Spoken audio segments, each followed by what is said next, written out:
Welcome to Subramani. The principles of financial independence and the principles of wealth creation or wealth accumulation are more or less similar, right? So I'm going to use these words interchangeably. I'm not talking of early retirement, I'm talking only about wealth creation and or financial independence. So what are the things which are necessary to create wealth for financial independence? First is to have a plan. Unless you have a plan of where you want to go, you will not reach there, right? Then you can just go wherever you want. So creating a plan or having a plan is the most important thing in the step to wealth creation. You should know why you want it, you know how you want it, you should involve your family in the whole process, right? You have to understand that there is a particular thing that you're doing because there is a particular destination where you want to go to. It is easy to pretend that all of us know what we want to do. It's not true, because then you do not know what are the steps which are required to reach there. So first step would be to have a plan, and have a plan which will take you exactly to where you want to go, because you may want to go to a place where others may not be wanting to go, right? So first is to have a plan, proper plan in having a typically, your wealth plan starts by saying 3-4 very important things. One is to save and invest aggressively during your accumulation phase. Then making sure that the standard deviation is not too high to your liking or dislike. And making sure that you are spending very wisely on the way down, right? So all these three principles are important in your wealth creation plan. So having a plan, wealth creation does not happen by just having random actions saying, oh, I did this, right? Things like that. You have to have a plan, fairly obvious. You have to spend less than what you're earning. You have to invest very smartly. You have to spend very wisely. And you should know why you are doing some of those things, and know which are the things which could completely destroy you in the path of wealth creation. Could be many foolish things which you don't even realize it is foolish.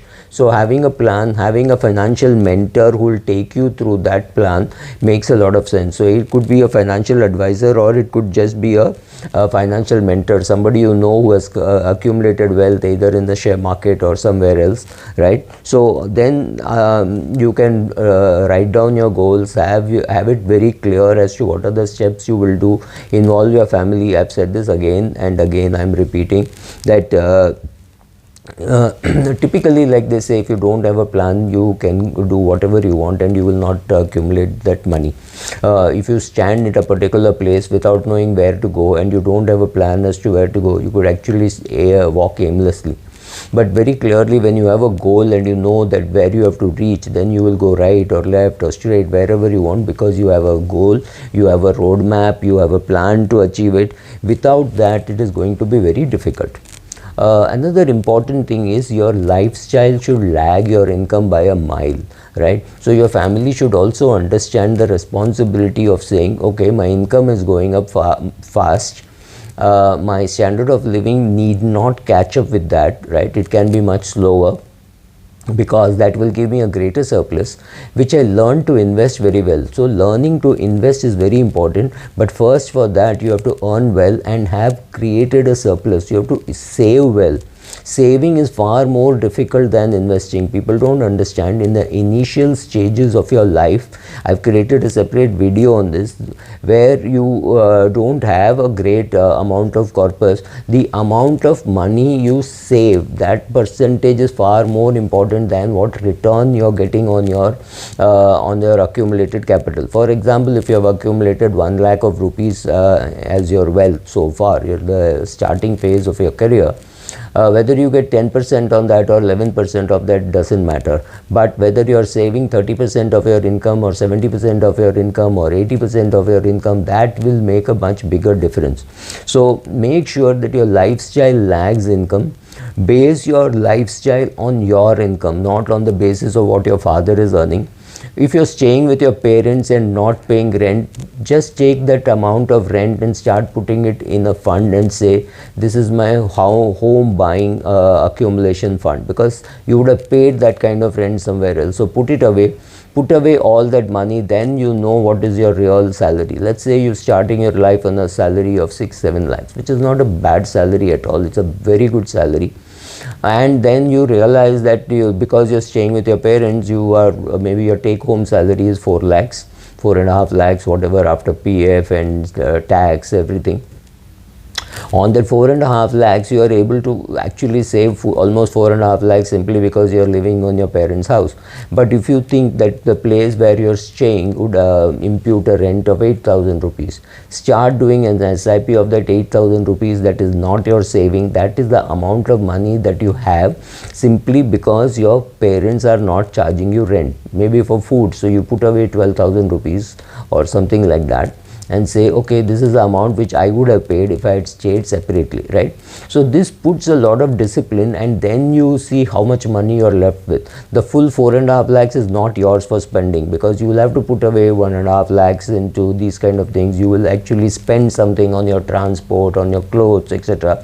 Then what you left with is exactly the amount which you can truly spend. I'm not even saying live separately, but assume that if you were living separately, whatever will be your cost, put that away in a SIP, so that that money gets accumulated, which will be useful for you at a later stage. So this is very important to know, that lifestyle has to lag income, and that lifestyle expenses, whatever you are incurring, plus the imputed rent, food, etc., etc., whatever you would be incurring if you were staying alone, all that should become SIPs. Based on that, if you start living your life, you will definitely lag your income, and that amount will accumulate to a decent size corpus tomorrow when you need to buy a house, if you wish to buy a house, right? So Benjamin Franklin said, if you know how to spend less than what you earn, you have the philosopher's stone on wealth creation. This sounds so simple, and if you think it is not so simple, just look around you. Look at the number of people earning 50,000 a month and spending 50,000 a month, and they would have very solid excuses. Oh, I need to do this, I must put my kid in this class, I must put my kid in that class. Whatever be the excuses, for every rupee that they spend, they have excuses. They travel they will not travel by cheap modes of transport, they will not use public transport, they will not use a train, they will use a plane. Again say, oh, I need that, I need to travel that distance only by plane because bus is very cumbersome. Whatever, they have excuses for everything, but they spend as much as they earn, if not more, and actually they spend more because of the credit card facility which is available, right? So you see people making a mess. So that is why this sounds very American to say, oh, people should spend less than what they earn. Today it is becoming a reality in India that people are spending as much as they earn, or more than what they are or more than what they are earning. So yes, can you keep doing this for the rest of your life? No, but they are all hoping that one day their income will go up and their standard of living will match, and at 40, 45 they look at their portfolio and say they just don't have enough money for retirement, right? So 45, if you have not put 1 rupee away for your retirement, you are in dangerous space, right? Investing your money is important, but before that, investing in financial education is important. So get yourself a financial advisor, sit with him and learn. There are enough good YouTube videos where you can learn, enough books from where you can learn. Please understand that financial education is much bigger than just investment management. Investment management is knowing where to invest, etc. But knowing how to invest, where to invest, where to keep the money which is required in the next 2 years or the next 3 years, how much of term insurance to take, from where to take health insurance, how to make a health insurance claim, all this is part of your financial education. A lot of emphasis has to be given for financial education, because if you don't have financial education, chances are you will not even be watching this video. right? The fact that you are interested in financial education means you are watching this video. So please learn about personal finance, please learn about investment management, sit with a good advisor and start learning the process, because if you are not interested in this, then chances are you will learn wrong things. You will think, oh, I can trade my way out of trouble, so I need some money, I will trade, and then you lose money. These people could be the voluntary contributors to the broker welfare fund. I've been a broker, I know what I'm talking about. So please understand that those steps of learning about personal finance may sound very boring, but if you don't invest in your personal financial education, chances are you will lose a lot of money, and the financial influencers, as we call them, with 7 years experience and 8 years experience, are telling you nice stories of how you can create a lot of wealth in the short run in the equity markets. There may be shortages, there may not be there may be shortcuts, there may not be shortcuts. I do not know of the shortcuts, so it's a huge limitation. Maybe you should find some other video where they teach you the shortcuts to create wealth. I don't know them, I have not taken them. Since I don't know them, this is the wrong place if you are looking for short-term steps to wealth creation. Another important thing is to say, oh, I saw this video by Subra, it is fantastic, I must do this, but I will do it at a later date. It's very, very addicting to procrastinate what you're doing, right? So procrastination is sin in the wealth management business.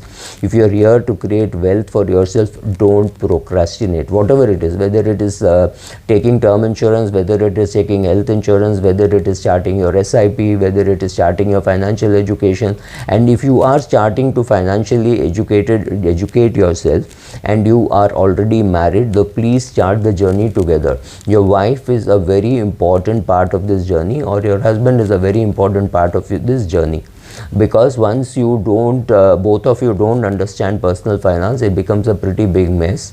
You then do things which can be disastrous, like buying a house. I've seen these kind of mistakes of buying a house with husband and wife both assuming that they will continue to work, then one person losing the job, or the wife getting pregnant and not being able to work long enough to pay the EMI, so then struggling with the EMI and real estate prices going down. All these combinations happen. So when you have borrowed money, you have to assume that till the loan is repaid, both of you will earn an equal amount of money, or saying, okay, or you're old enough that your children start contributing to it. Something should have to give for you to make money, to create wealth. And the most important thing is, procrastination is sin, right? So don't make any of these assumptions.